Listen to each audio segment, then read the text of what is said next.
Hello students, in this video we learn the second part of our chapter, that is different types of superconductivity. In our syllabus there are three types of superconductivity. Number 1, conventional superconductors. First, understand the definition.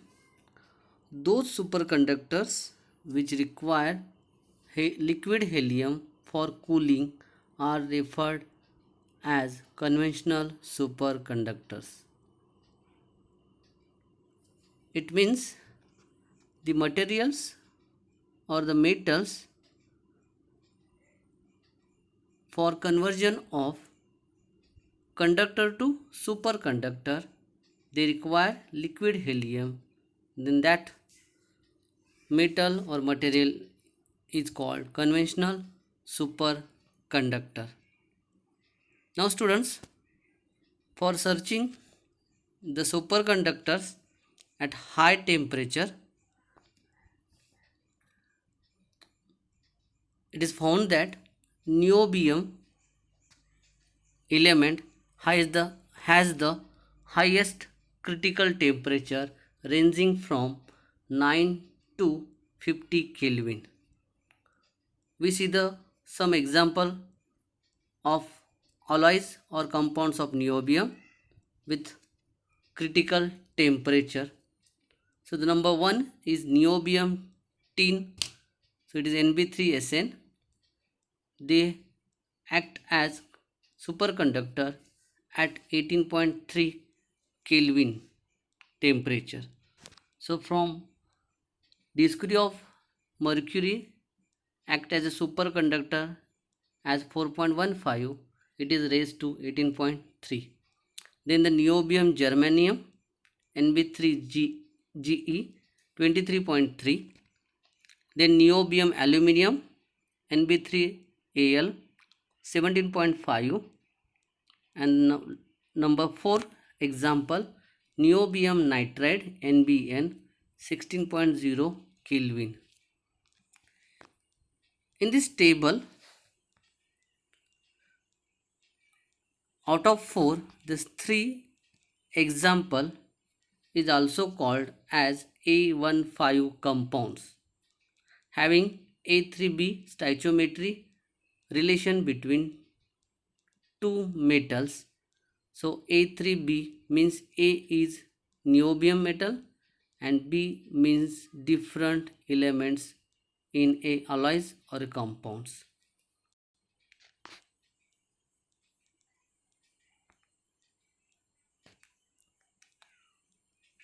Number 2 or B, alkali metal fluorides A3C60. So as you know students, after diamond and graphite, the third most allotropes of carbon is a newly discovered 1985 allotrope of carbon is Buckminster fullerenes. So I think all of you know this structure. This is a fullerene structure, and the fullerene has a definite formula C60. The fuse ring aromatic system bends around itself and close to form soccer ball shape molecule. With 20 6-membered rings are present and 12 5-membered rings are present, and they are connected to each other. So very interesting allotropes of carbon. They have in C60 definite formula, and they contain a two main aromatic rings. One is 6-membered and second 5-membered. You remember the number of rings.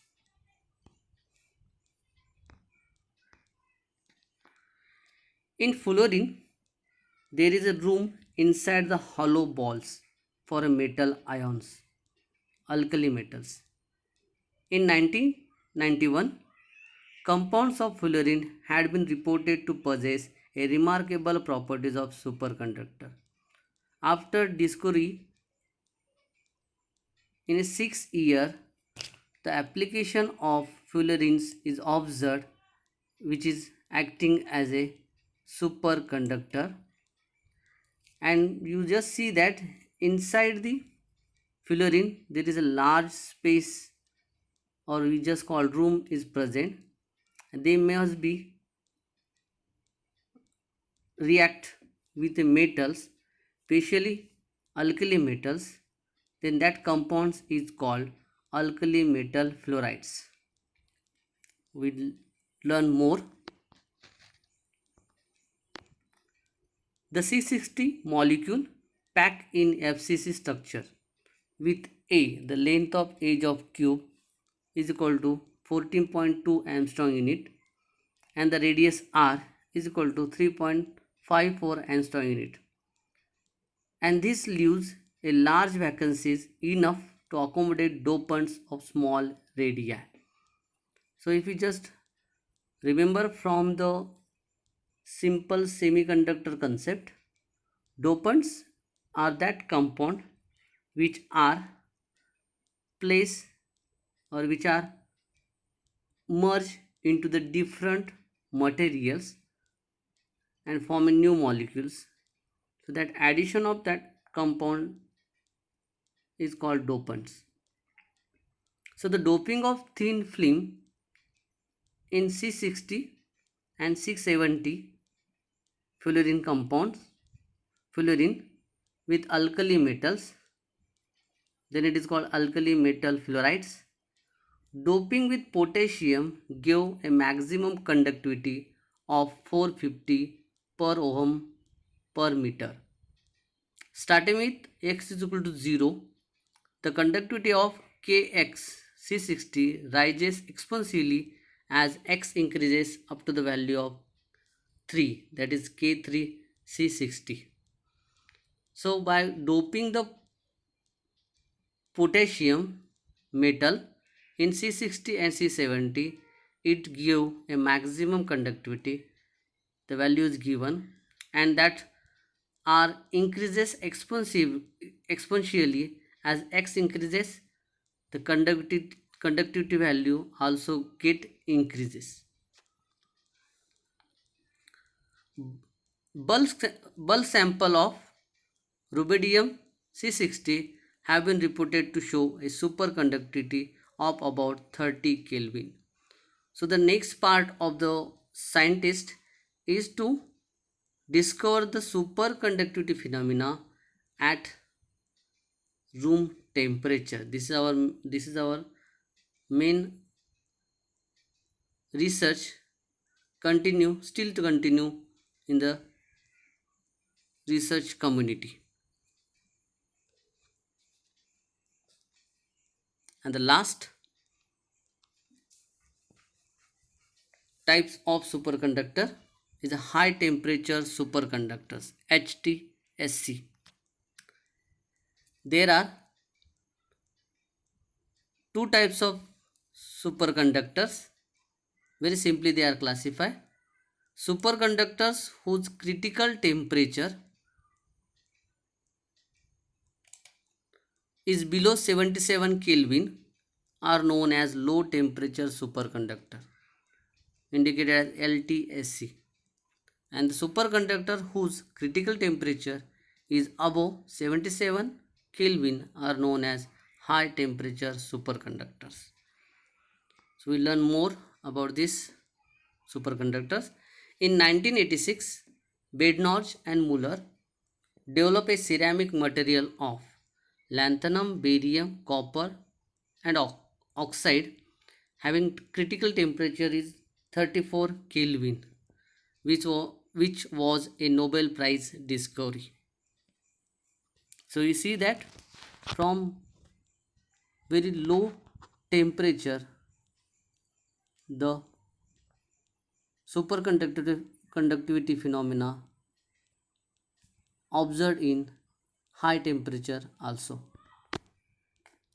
The superconductor with composition of lanthanum 2 minus X BaX copper sulfate compound was found and the barium ion in the ratio 2s to 1s to 4 was substituted by strontium and calcium.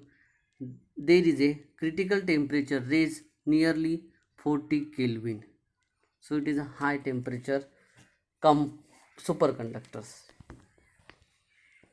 In 1987, MKU and PWQ announced the discovery of 96 Kelvin superconductor and consisting a mixture of ytterbium, barium and copper oxides.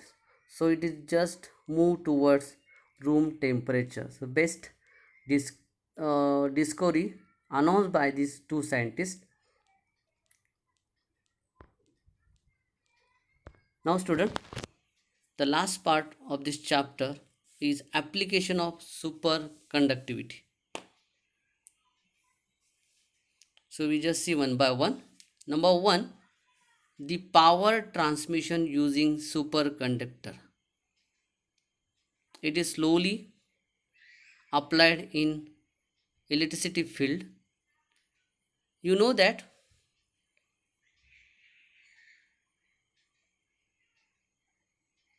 in a transmission of electricity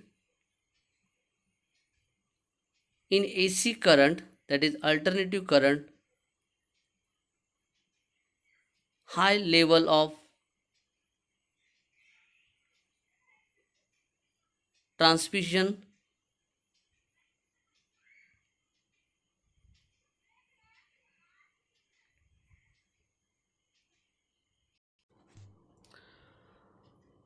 low loss transmission of DC, that is direct current through resistance-less cable from electricity generating power station rather than alternative current, that is AC, through normal wire. This is the main power transmission application of superconductor. So in most electricity generating power station nowadays a direct current is placed. Number 2, use in computers.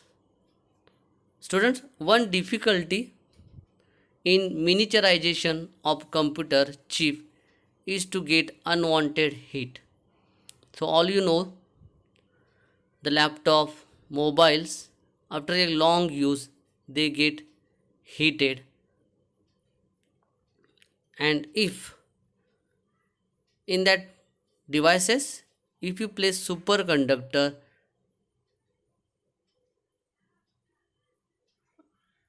100% the heat problem is reduced. Number 3 application, powerful electromagnets using superconducting windings are already used. So in most of the country, this is a powerful electromagnets are used for superconducting windings. Number 4, students, in Japan, a prototype of train which floats on a magnetic field has been built up using superconducting phenomena. So the best example is bullet train. So you know that in Japan there is a 0.001% is mishap is observed in a bullet train. Best part is the train is float on a rail with the properties of superconductivity phenomena. And the last, there are so many, but in our concern, most NMR spectrophotometer use superconductors.